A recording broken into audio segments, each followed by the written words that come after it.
Hello student, I am Shashi Bala from government polytechnic Badaun.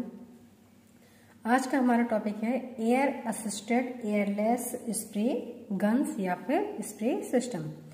तो हम इसे शॉर्ट फॉर्म में AAA सिस्टम भी कहते हैं। तो जो हमारा air assisted airless spray system होता है या स्प्रे गन्स होती हैं, उनकी वर्किंग किस तरह से होती है और उनकी जो प्रोसेसिंग है वो किस तरह से हमारी ऑपरेट होती है। तो चलिए स्टार्ट करते हैं। तो AAA सिस्टम को स्टार्ट करने से पहले जो मैंने अपने प्रीवियस वीडियो में आपको एयरलेस स्प्रे सिस्टम और कंप्रेस्ड एयर स्प्रे सिस्टम के बारे में बताया है, एक बार उसे ज़रूर समझिए, क्योंकि अगर आप कंप्रेस्ड एयर स्प्रे सिस्टम और एयरलेस स्प्रे सिस्टम को नहीं समझेंगे तो एयर असिस्टेड एयरलेस सिस्टम समझने में आपको डिफिकल्टीज होंगी। तो चलिए इसे मैं स्टार्ट करती हूँ।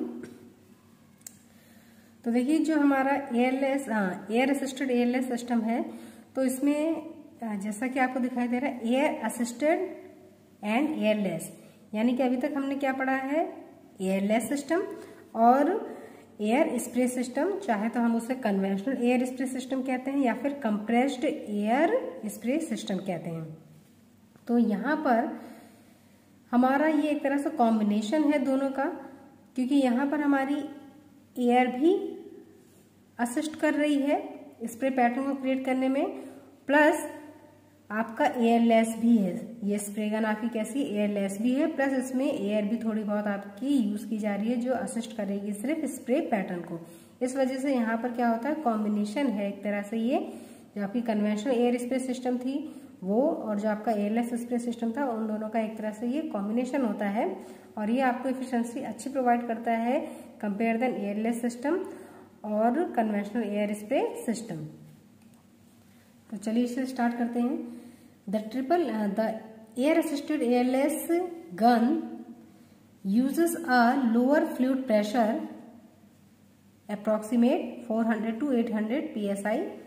The unit is psi is the per square inch with an airless tip and an air nozzle for atomization. तो जो हमारा ये AAA गन सिस्टम होता है, यही जो हमारी स्प्रे गन होती है, इसमें हमारा जो फ्लूइड प्रेशर है वो कैसा होता है, लो होता है। और ये फ्लूइड प्रेशर जो हमारा लो होता है, ये लगभग हमारा कितना होता है, 400 से 800 psi। यहाँ पर हमारा एक एयरलेस टिप लगा होता है और एक एयर नोजल होता है जो हमें एटोमाइजेशन को प्रोवाइड करता है। तो जैसा कि एयरलेस में हमारा क्या था, वहां पर हमारा एयरलेस टिप थी, वो पूरी तरह से जो एयरलेस सिस्टम था वो हमारा कहीं पर भी उसमें एयर नोजल या फिर एयर कैप का हम यूज नहीं करते हैं, क्योंकि वो पूरी तरह से क्या होता है, हमारा एयरलेस होता है। यानी कि विदाउट एयर आप जब सिस्टम यूज करते हैं तो हमारा क्या कहलाता है, एयरलेस सिस्टम। तो वहां पर ना ही तो आपका एयर नोजल था और ना ही आपकी एयर कैप थी जो स्प्रे पैटर्न को अच्छी तरह से क्रिएट करे। तो यहाँ पर क्या है, आपकी एयरलेस टिप होती है, यानी कि आपको एयर प्रोवाइड नहीं की जाती, लेकिन इसके साथ में ही आपका एक एयर नोजल भी लगा होता है जो सिर्फ एटोमाइजेशन को और बेटर करने की कोशिश करता है। यानी कि जो आपका फ्लूइड है, जो आपकी फ्लूइड स्ट्रीम है, तो फर्स्टली एटोमाइजेशन किससे क्रिएट हो रहा होगा, आपका फ्लूइड से ही क्रिएट हो रहा होगा, फ्लूइड के प्रेशर से ही क्रिएट हो रहा होगा। एयरलेस में आपका फ्लूइड का प्रेशर बहुत ज्यादा हाई होता है और जो आपका ये AAA सिस्टम है, इसमें जो फ्लूइड का प्रेशर होगा वो कैसा होगा, लो होगा। इसी तरह से अगर हम कन्वेंशनल एयर स्प्रे सिस्टम की बात करें तो वहां पर जो हमारा फ्लूइड का प्रेशर था वो हमारा लो था और जो एयर का प्रेशर था वो कैसा था, हाई था। तो हाई वेलोसिटी एयर स्ट्रीम थी, लो वेलोसिटी का हमारा फ्लूइड स्ट्रीम थी, जबकि एयरलेस में आपका फ्लूइड प्रेशर हाई था और ऑरिफाइस के साथ मिलकर, यानी कि प्रेशर और ऑरिफाइस मिलकर आपका स्प्रे पैटर्न क्रिएट कर रहे थे। यानी कि एटोमाइजेशन हमारा एयरलेस में किसकी वजह से हो रहा था, फ्लूइड के प्रेशर से और ऑरिफाइस, इन दोनों की कॉम्बिनेशन से।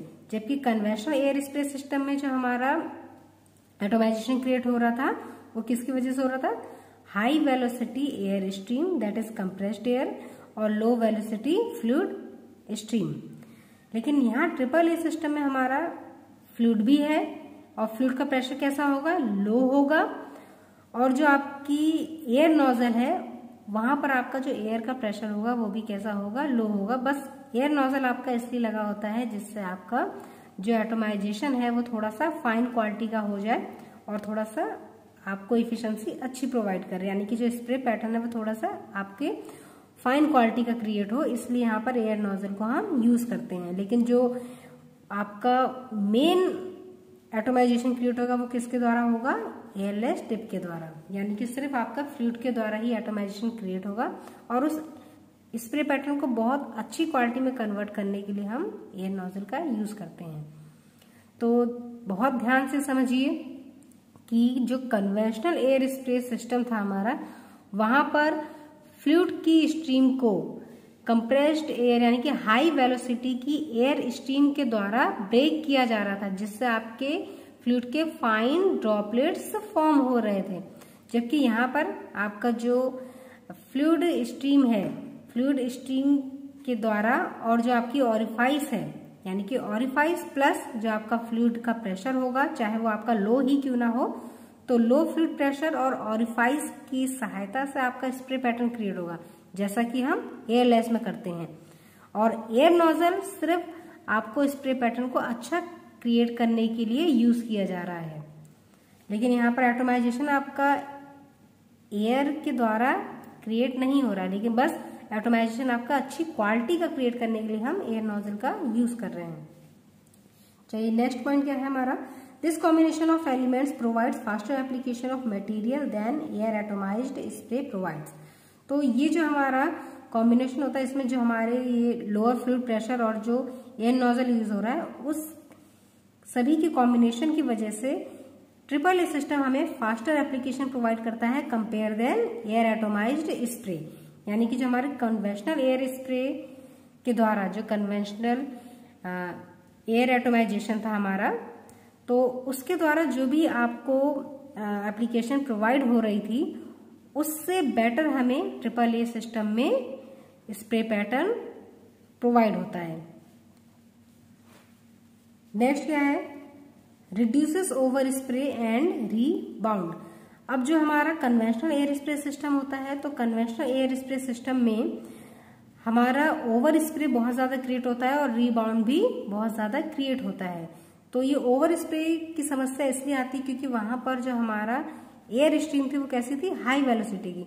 तो एयर की हाई वेलोसिटी के कारण स्प्रे हमारा नॉर्मल ना होके ओवर हो जाता है, इस वजह से वहां ओवर स्प्रे की समस्या आती है।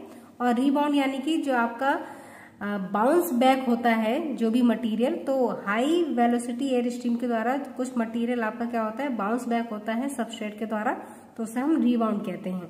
तो इस तरह की जो भी समस्याएं हमारी कन्वेंशनल एयर स्प्रे सिस्टम में आती थी, तो यहाँ पर ट्रिपल ए में आपको बेटर इफिशिएंसी प्रोवाइड होती है, बेटर स्प्रे पैटर्न आपको प्रोवाइड होता है compare than air atomized system. Next देखिए, provides enough forward velocity to penetrate some recesses and cavities. तो ट्रिपल ए सिस्टम के द्वारा जो आपकी कैविटीज होती हैं या फिर रिसेस यानी कि जो भी आपके खाली जगह होती हैं, यानी कि अगर आपका कोई ऑब्जेक्ट है इस तरह का, तो अगर कहीं पे आपकी फ्लैट सरफेस है तो वहां पर तो आपको स्प्रे पैटर्न बिल्कुल यूनिफॉर्म थिकनेस का मिलेगा। लेकिन अगर कहीं पे भी रिसेस या कैविटीज हैं, यानी कि कहीं पे भी कुछ आपके क्रैटर्स या होल्स वगैरह हैं या रिक्त स्थान है, तो ऐसे स्पेसेस में ट्रिपल ए सिस्टम के द्वारा आपको जो वेलोसिटी प्रोवाइड होती है वो कैसी होती है, आपकी इनफ वेलोसिटी प्रोवाइड होती है। यानी कि यहाँ पर जो वेलोसिटी आपको मिलेगी स्प्रे की, तो वो क्या होगी, आपकी नॉर्मल होगी, यानी कि वो आसानी से आपके कैविटीज या फिर रिसेस एरिया में पेंट को आसानी से पहुंचा सकेगी। जबकि अगर हम एयर एटोमाइजेशन स्प्रे की बात करें, यानी कि कंप्रेस्ड एयर या फिर कन्वेंशनल एयर एटोमाइजेशन स्प्रे की बात करते हैं, तो वहां पर मैंने आपको बताया कि एयर की वेलोसिटी बहुत हाई होती है। तो जब एयर आपकी इन रिसेस एरिया में पहुंचे, मतलब जो आपका स्प्रे है यानी कि जो आपका पेंट है, वो जब वो हाई वेलोसिटी से रिसेस एरिया या फिर कैविटीज वाले एरिया में पहुंचेगा, तो वहां से आपको रीबाउंड की समस्या ज्यादा मिलेगी। तो इस वजह से आपका पेंट का वेस्टेज भी ज्यादा होता है। जबकि यहाँ पर क्या है, आपको जो फॉरवर्ड वेलोसिटी यानी कि जो फॉरवर्ड वेलोसिटी है आगे की ओर, यानी कि फॉरवर्ड डायरेक्शन में जो आपको वेलोसिटी प्रोवाइड होगी वो कैसी होगी, इनफ होगी, जितनी कि आपको रिसेस और कैविटीज के एरिया के लिए चाहिए होती है। नेक्स्ट देखिए, the pressure range used with AAA spray gun is much higher today for high solid and ultra high solid material. लेकिन अगर यहाँ पर जैसा अभी मैंने आपको बताया था कि यहाँ पर लोअर फ्लूइड प्रेशर यूज किया जाता है, बट इसकी जो रेंज होती है वो कहाँ से कहाँ तक होती है, 400 to 800 PSI। तो इसी तरह से अगर आपके 400 रेंज के आसपास है या फिर 500 की रेंज के आसपास है तो वो फ्लूइड प्रेशर हमारा लोअर होता है। ये लोअर फ्लूइड प्रेशर हमारा इसलिए होता है क्योंकि एयरलेस में हमारा फ्लूइड प्रेशर इसकी तुलना में ज्यादा होता है। तो एयरलेस में तो बहुत ज्यादा फ्लूइड प्रेशर होता है और यहाँ पर लोअर फ्लूइड प्रेशर होता है कंपेयर देन एयरलेस सिस्टम।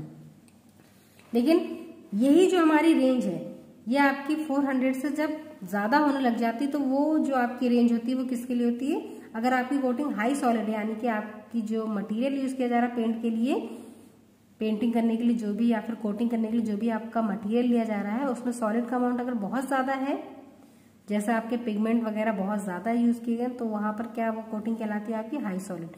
या फिर जो अल्ट्रा हाई सॉलिड मटेरियल्स होते हैं इन सभी के लिए जो आपको प्रेशर यहाँ पर देना पड़ेगा फ्लूइड का वो थोड़ा सा ज्यादा देना पड़ेगा ताकि जो आपकी ये सॉलिड मटेरियल है वो आसानी से फ्लो हो सके।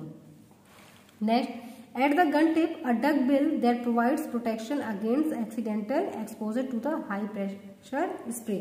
तो ये जो आपकी स्प्रे गन होती है, इस स्प्रे गन की टिप पर यानी जो AAA सिस्टम है या AAA जो हमारी गन होती है इसके टिप पर हमारा एक डक बिल की तरह एक यहाँ पर कैप लगी होती है जिसे हम डक बिल कहते हैं, क्योंकि ये देखने में आपकी डक बिल की तरह होती है, इस वजह से इसका नाम डक बिल रखा गया है। तो ये आपका एक कैप होती है जिसे हम गन की टिप पर लगा देते हैं। ये गन की टिप पर जब हमारी लगी होती है तो उस टाइम पर हमारा जो गन होती है वो एप्लीकेशन में नहीं होती, यानी कि हमारी गन अगर यूज में नहीं है तो उस टाइम पे हम ये कैप उस पे सेट कर देते हैं गन की टिप पर, जिससे कभी कभी जो आपके एक्सीडेंशियल एक्सपोजर हो जाते हैं हाई प्रेशर की वजह से तो वो ना हो। It does not provide fine atomisation necessary for extremely high quality finish. अगर आपको बहुत अच्छी क्वालिटी चाहिए फिनिशेस की, यानी कि आपको जो स्प्रे पैटर्न चाहिए वो बहुत ज्यादा अच्छा चाहिए, तो ये आपको बहुत अच्छा एटोमाइजेशन क्रिएट नहीं करके देता है compare than conventional air spray system. क्योंकि सबसे अच्छी जो आपको फिनिश मिलती है, फिनिशिंग की क्वालिटी मिलती है, वो आपको कन्वेंशनल एयर स्प्रे सिस्टम में प्रोवाइड होती है। लेकिन ट्रांसफर एफिशिएंसी आपकी इसमें अच्छी होगी compare than conventional air spray system. तो ट्रांसफर एफिशिएंसी इसमें बेटर होती है, बट जो क्वालिटी की फिनिश है वो इसमें एयरलेस की तुलना में बेटर होती है, बट जो कन्वेंशनल एयर स्प्रे सिस्टम है उसकी तुलना में थोड़ी सी कम होती है। It is used with very high line speed, यानी कि ये जो आपका AAA सिस्टम है बहुत ही हाई लाइन स्पीड के साथ यूज किया जाता है, लेकिन मोस्टली ये आपका सूटेड करता है किसके लिए, slow to medium line speed.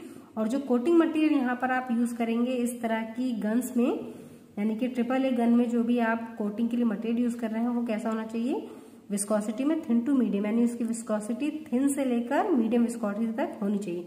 बहुत ज्यादा हाई विस्कोसिटी का अगर आप मटेरियल यूज करेंगे तो यहाँ पर आपको स्प्रे पैटर्न अच्छा नहीं मिलेगा। नेक्स्ट देखिए, अनलाइक एयरलेस AAA सिस्टम और gun more dependent on air pressure compare than fluid pressure. तो अगर हम एयरलेस की बात करें तो एयरलेस के विपरीत जो ये हमारा AAA सिस्टम है या AAA जो गन है ये हमारी डिपेंड करती है सबसे ज्यादा एयर प्रेशर पर कंपेयर देन फ्लूइड प्रेशर पर। जबकि एयरलेस में अगर हम बात करें तो वहां पर मेनली जो हमारा स्प्रे पैटर्न है वो किस पे डिपेंड करता है, फ्लूइड के प्रेशर पर। और अगर एयरलेस के विपरीत बात करें तो जो AAA सिस्टम है यहाँ पर हमारा ये डिपेंडेंट होता है मोस्टली एयर के प्रेशर पर। Next, airless and AAA system are often used with heater to reduce the spray viscosity. तो एयरलेस में मैंने आपको बताया था कि अगर आपका हाई विस्कस मटेरियल तो वहां पर आपके एयरलेस सिस्टम में हीटर्स प्रोवाइड किए जाते हैं, जिससे जो मटेरियल की विस्कोसिटी है वो कम की जा सके। तो यहाँ पर भी ट्रिपल ए सिस्टम में भी आपका विस्कोसिटी को रिड्यूस करने के लिए हीटर्स अवेलेबल होते हैं। The primary advantage of air assisted airless is it's soft pattern and atomisation. जो मेन एडवांटेज है इस ट्रिपल ए सिस्टम को यूज करने का, कि हम ट्रिपल ए सिस्टम क्यों यूज करते हैं, तो उसका मेन एडवांटेज जो हमारा है, ये प्राइमरी एडवांटेज है, वो ये है कि इसके द्वारा हमारा एक सॉफ्ट पैटर्न या सॉफ्ट एटोमाइजेशन क्रिएट होता है। वो इसलिए क्योंकि बहुत ज्यादा एयर की बहुत ज्यादा हाई वेलोसिटी नहीं होती, जिसकी वजह से आपको ओवर स्प्रे या रिबाउंड मिले, तो पैटर्न कैसा मिलता है, आपको सॉफ्ट मिलता है। नेक्स्ट अब हम बात करेंगे working of triple A system, यानी कि किस तरह से आपका वर्क करता है, प्रोसीजर क्या है। तो चलिए देखते हैं। Triple A first partially atomize the fluid with a special fluid nozzle tip similar to a airless tip. तो जो वर्किंग है ट्रिपल ए की, तो इसमें हमारा एटोमाइजेशन क्रिएट किस तरह से होता है। तो यहाँ पर देखिए, जिस तरह से आपका एयरलेस स्प्रे गन होती है, तो एयरलेस स्प्रे गन में आपकी एक एयरलेस टिप लगी होती है। तो सेम उसी सिस्टम की तरह यहाँ पर भी एक आपको special fluid nozzle tip provide की गई होती है, जिससे आपका आंशिक या फिर पार्शियली एटोमाइजेशन क्रिएट होता है। यानी कि फ्लूइड नोजल के थ्रू आपका जो एटोमाइजेशन क्रिएट होगा वो कैसा होगा, पार्शियली होगा। यानी कि सबसे पहले एटोमाइजेशन आपका किसके द्वारा क्रिएट होगा, फ्लूइड नोजल के द्वारा। यहाँ पर आपकी एयर यूज नहीं की जाएगी, यहाँ पर जो फर्स्टली आपका एटोमाइजेशन क्रिएट होगा किसके द्वारा, फ्लूइड नोजल के द्वारा। यानी कि जो फ्लूइड का प्रेशर यूज किया जा रहा है और जो फ्लूइड नोजल के साथ जो आपकी ऑरिफाइस यूज की जा रही है, उन दोनों कॉम्बिनेशन के द्वारा, यानी कि फ्लूइड के प्रेशर और ऑरिफाइस साइज के कॉम्बिनेशन के द्वारा जो आपका एटोमाइजेशन क्रिएट होगा वो आपका फर्स्टली क्रिएट होगा। और secondly they complete the atomisation with small amount of compressed air. और ये जो हमारी कंप्रेस्ड एयर होती है लो प्रेशर की होती है, under 20 psi from the face end और the horns of the air nozzle. लेकिन जैसे मैंने अभी आपको बताया, यहाँ पर दोनों का एक तरह से कॉम्बो है, ये कॉम्बिनेशन है। तो यानी सबसे पहले जो एटोमाइजेशन क्रिएट होगा आपका वो किसके द्वारा होगा, फ्लूइड नोजल और ऑरिफाइस, यानी कि फ्लूइड के प्रेशर और ऑरिफाइस के द्वारा आपका पार्शियली एटोमाइजेशन होगा। फुली एटोमाइजेशन नहीं होगा यहाँ पर, आंशिक रूप से, यानी कि थोड़ा सा हमारा एटोमाइजेशन क्रिएट होगा। उसके बाद एटोमाइजेशन को पूरी तरह से कंप्लीट करने के लिए, फाइन क्वालिटी में कन्वर्ट करने के लिए हम यहाँ पर small amount of compressed air use करते हैं। और उसका जो कंप्रेस्ड एयर होगी उसकी प्रेशर आपका कितना होता है, 20 psi। इसीलिए यहाँ पर आपका जो एयर यूज किया जाता है वो लो प्रेशर पे यूज किया जाता है। और ये जो आपकी एयर है वो यहाँ पर आपका एयर नोजल प्रोवाइड किया जाता है, जैसे आपको मैंने अभी स्टार्टिंग में बताया था। उस एयर नोजल के द्वारा जो आपके हॉर्न्स वाले जो भी आपके होल होते हैं, उन होल से या फिर जो फेस साइड पर आपके होल्स प्रोवाइड किए जाते हैं, उन होल्स के द्वारा आपकी एयर प्रोवाइड की जाती है और स्प्रे पैटर्न को एक डायरेक्शन प्रोवाइड होती है। नेक्स्ट देखिए, with low air pressure and low fluid pressure provides fine finish with most coating just like compressed air atomisation. तो मैंने अभी आपको बताया कि जो स्प्रे पैटर्न हमें सबसे बेटर कहाँ मिलता है, कंप्रेस्ड या फिर कन्वेंशनल एयर स्प्रे सिस्टम में। तो यहाँ पर भी लो एयर प्रेशर और लो फ्लूइड प्रेशर के कारण जो आपको फाइन फिनिश मिलती है वो लगभग आपकी जो कंप्रेस्ड एयर एटोमाइजेशन में मिलती है वैसे ही यहाँ पर आपको मिलती है। और मोस्टली कोटिंग के लिए ये सिस्टम आपका फाइन फिनिश क्वालिटी प्रोवाइड करता है। In triple A V C 30% improvement in transfer efficiency over compressed air. Compressed air में हमें स्प्रे पैटर्न तो बेटर मिलता है, बट जो हमारा ट्रांसफर एफिशिएंसी होता है पेंट मटेरियल का या फिर कोटिंग मटेरियल की, वो एफिशिएंसी हमें कंप्रेस्ड एयर सिस्टम में बेटर नहीं प्रोवाइड होती है। लेकिन ट्रिपल ए सिस्टम में कंप्रेस्ड एयर की तुलना में जो ट्रांसफर एफिशिएंसी है वो 30% इम्प्रूव्ड करके हमें मिलती है। Less bounce back of material so that less maintenance of booth and cleaner. Triple A system में हमारा जो मटेरियल का बाउंस बैक होता है या फिर रीबाउंड है या ओवर स्प्रे है वो बहुत कम होता है। इस वजह से यहाँ पर जो बूथ की मेंटेनेंस है उसमें भी हमारी कॉस्ट कम होती है और क्लीनअप का जो टाइम होता है वो भी हमारा कम होता है, जबकि कन्वेंशनल एयर या कंप्रेस्ड एयर सिस्टम में हमारा बाउंस बैक मटेरियल का बहुत ज्यादा मिलता है, रिबाउंड की समस्या ज्यादा आती है, ओवर स्प्रे ज्यादा क्रिएट होता है, इसलिए वहां पर मेंटेनेंस जो बूथ की होती है वो हाई होती है और क्लीनअप टाइम भी हमारा ज्यादा लगता है। यहाँ पर जो ऑरिफाइस साइज होता है that is 0.0072 to 0.011। It is used in would finishing. इसका AAA सिस्टम का सबसे ज्यादा या AAA गन का सबसे ज्यादा यूज हमारा वुड फिनिशिंग में होता है। वुड फिनिशिंग में भी जो हमारे स्टेन्स वगैरह यूज किए जाते हैं, सीलर, फिलर्स या लैकर्स, इन्हें कोट करने के लिए सबसे ज्यादा हम AAA सिस्टम का यूज करते हैं। Also effective in requirement of high transfer efficiency, low over spray, fast application, या फिर ऐसी जगह जहां पर आपको बहुत ज्यादा हाई ट्रांसफर एफिशिएंसी चाहिए पेंट मटेरियल की, ओवर स्प्रे आपका कम से कम होना चाहिए और एप्लीकेशन आपकी कैसे होनी चाहिए, फास्ट, तो ऐसी जगह पे भी हम इसका यूज करते हैं। तो ये हमारा AAA सिस्टम था।